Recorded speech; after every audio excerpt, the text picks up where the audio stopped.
दोस्तों नमस्कार, मैं क्षितिज कांत इस समय राजधानी लखनऊ के मध्य विधानसभा यानी 174 विधानसभा में हूं और मेरे पीछे आप देख रहे हैं यहां से समाजवादी पार्टी प्रत्याशी रविदास मल्होत्रा मेरे साथ में खड़े हुए हैं। पीछे आपको यहां का इतिहास बता दूं, 2012 का रविदास मल्होत्रा यहां से 62,622 वोट समाजवादी पार्टी से पहले नंबर पे होते हैं। दूसरे नंबर पे विजय सागर गुप्ता होते भारतीय जनता पार्टी से। यही समीकरण 2017 में बदलता, भारतीय जनता पार्टी से ब्रजेश पाठक 78,400 वोट से पहले नंबर पे और रविदास मल्होत्रा दूसरे नंबर पे होते हैं इस बार।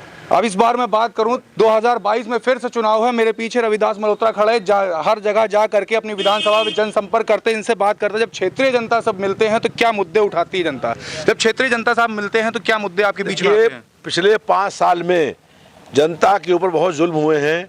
लगातार महंगाई बढ़ने का काम हुआ है, बेरोजगारी बढ़ने का काम हुआ है, अपराध बढ़े हैं, महिलाओं की बहन और बेटियां घर में सुरक्षित नहीं थी, इस तरह ना विकास का कोई काम हुआ है। हम लोग जनता के बीच में रह कर लगातार उनके सुख दुख में उनके साथ रहे हैं।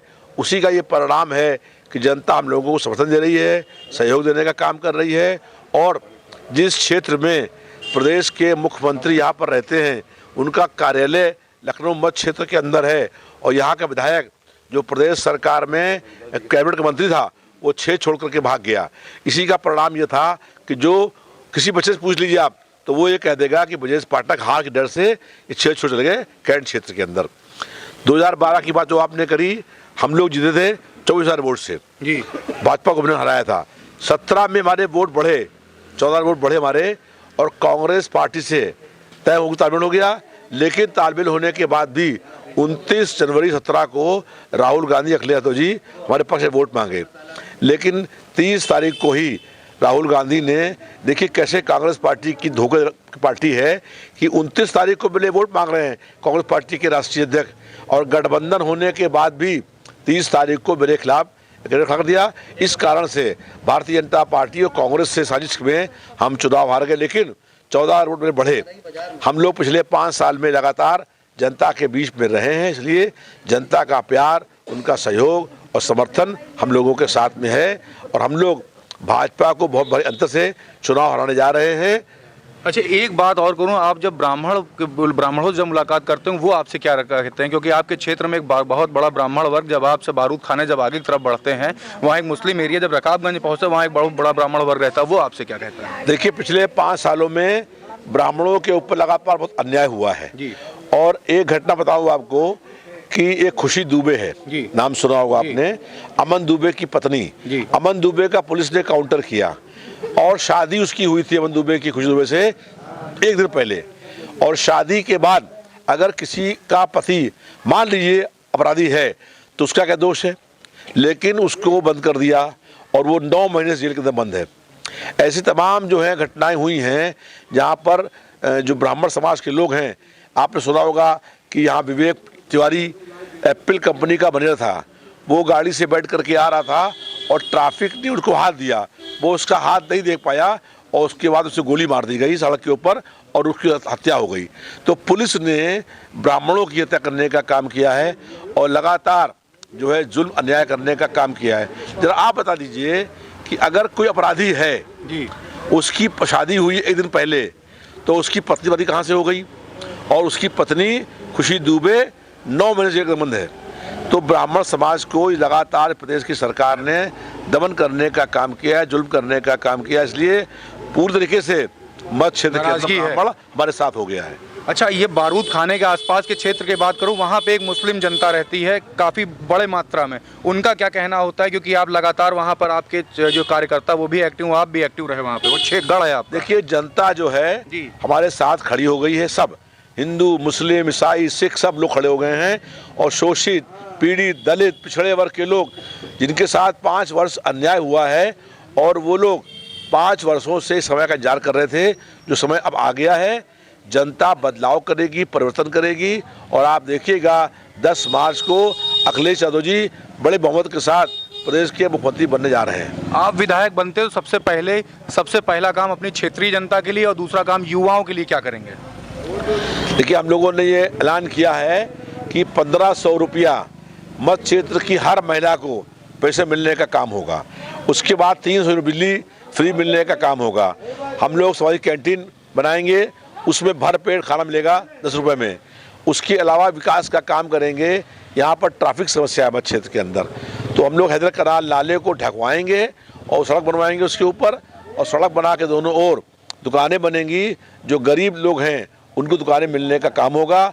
नालों को पूरा साफ करने का काम करेंगे, और सब सड़कें टूटी हुई हैं। आप कहीं मालूम कर लीजिए कि 2012 में चुनाव जीतने के बाद जो सड़क है बनवाई हम लोगों ने, उसके 17 के बाद जो विधायक थे, मंत्री थे कैबिनेट के, वो उसका काम का रखरखाव नहीं कर पाए, और यही कारण है कि चुनाव लड़ने की उनकी यहाँ से हिम्मत नहीं हुई। ये अपने आप में प्रमाण है कि भाजपा ने कोई विकास का काम नहीं किया। जो प्रत्याशी यहाँ से विधायक है मध्य क्षेत्र से, वो बगल क्षेत्र कैबिनेट क्यों चला गया? तो इसका मतलब है कि भारतीय जनता पार्टी को झूठ बोलने का काम करती है, कहीं कोई विकास का काम नहीं किया है। जनता का जीवन दुभर हो गया है। कोरोना काल में बिना ऑक्सीजन के लोगों की मौत हुई है। आप बताइए, भाजपा सरकार ने अनाउंस किया कि लॉकडाउन होगा, दुकानें बंद कर दो, दुकानें नहीं खुलेंगी, और 3 में दुकानें बंद नहीं, लेकिन बंद दुकान का बिजली का बिल लेने का काम हुआ। उसके ऊपर जो लोन था बैंक का, वो लोन पर राशि कट गई, और सरकार ने कितना अन्याय करने का काम किया। आप कह रहे हैं कि कल से लॉकडाउन हो गया, अब कोई ट्रक, कोई टेम्पो, कोई ऑटो नहीं चलेगी, लेकिन ट्रक का मालिक, ऑटो का मालिक उसे रोड टैक्स लेंगे, और रोड टैक्स लिया।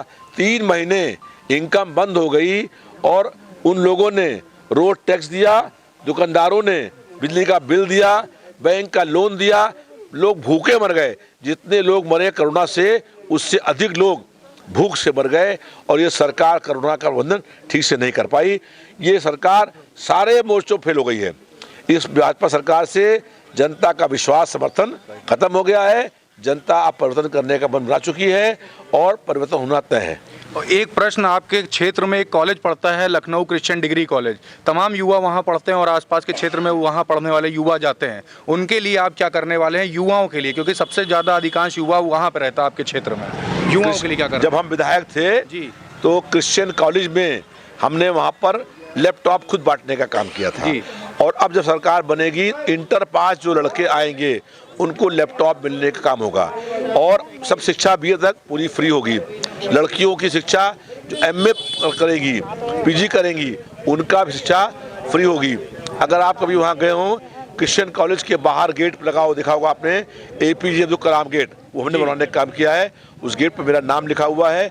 वो प्रेरणा स्रोत थे, APJ अब्दुल कलाम द्वार जी, वो हमने बनवाया था, और उस पर मेरा नाम आप पढ़ सकते लिखा है, इसलिए कि वो नौजवानों के प्रेरणा स्रोत थे, और उन्होंने नौजवानों को एक बार दिखाने का काम किया था। तो हम लोग ऐसे क्रांतिकारियों के हम लोगों ने जो है अशफाक उल्लाह खां द्वार बनवाया, शहीद उधम सिंह द्वार बनवाया, हम लोगों ने क्या कहते हैं आज़ाद नेहरू द्वार बनवाया, और जो प्याऊघर बनवाने का काम किया। लेकिन कोई भी इस क्षेत्र में एक भी ऐसा काम नहीं है जो इस सरकार में हुआ हो, और जनता के विकास के लिए कोई एक भी काम इस क्षेत्र के अंदर नहीं हुआ, और इसीलिए जनता में बहुत गुस्सा व्याप्त था, और विधायक जी जो मंत्री थे 5-7 छिप चुप गए, भाग गए। लास्ट मैसेज अपनी क्षेत्र की जनता के लिए, एक संदेश जो माइंड में लेकर के आपके क्षेत्र की जनता वोट करने जाएगी, क्या सोच करके वोट करें, एक लास्ट मैसेज। हमारा ये कहना है कि जो 5 साल जुल्म हुआ है, और हम लोगों ने जुल्म के खिलाफ संघर्ष करने का काम किया है, जनता ने देखा है सड़कों पर संघर्ष करते हुए, दर्जनों बार हमारे ऊपर लाठीचार्ज हुआ है, हमारा लहू खून बहा है। हम लोगों ने कभी भी जुल्म के आगे झुकना स्वीकार नहीं किया है, जुल्म के खिलाफ लड़ने का हम लोगों ने काम किया है। आज से 46 साल पहले देश में आपातकाल लगा था, आपातकाल में संपूर्ण क्रांति का आंदोलन था, और आज से 46 साल पहले हम 20 महीने लगातार आपातकाल में जेल के बंद रहे थे, और इन 46 सालों में 250 बार जन मुद्दों को लेकर के, जनता की समस्याओं को लेकर के हम लोग जेलों में गए हैं। जिन समस्याओं के लिए हमने संघर्ष करने का काम किया है, वो समस्याएं पूरी करने का काम करेंगे। आप ये देख रहे हैं, मैं रविदास मल्होत्रा जी से बात कर रहा था, जो 174 विधानसभा यानी मध्य विधानसभा से प्रत्याशी है समाजवादी पार्टी के, लगातार हमसे बात कर रहे थे। धरातल से जुड़े हुए नेता हैं, पब्लिक के बीच में जाता हूं तो लगातार कई जगह पे इनका नाम आता है, धरातल पे लगातार काम कर रहे थे। मैं आपको ऐसे ही जुड़े हुए धरातल से कई नेताओं से मिलाऊंगा और दिखाऊंगा कि क्या काम उन्होंने किया है और क्या मुद्दों पे इस बार चुनाव लड़ने जा रहे हैं। मैं क्षितिज कांत, कैमरा पर्सन शुभम के साथ 4 PM न्यूज़ नेटवर्क के लिए।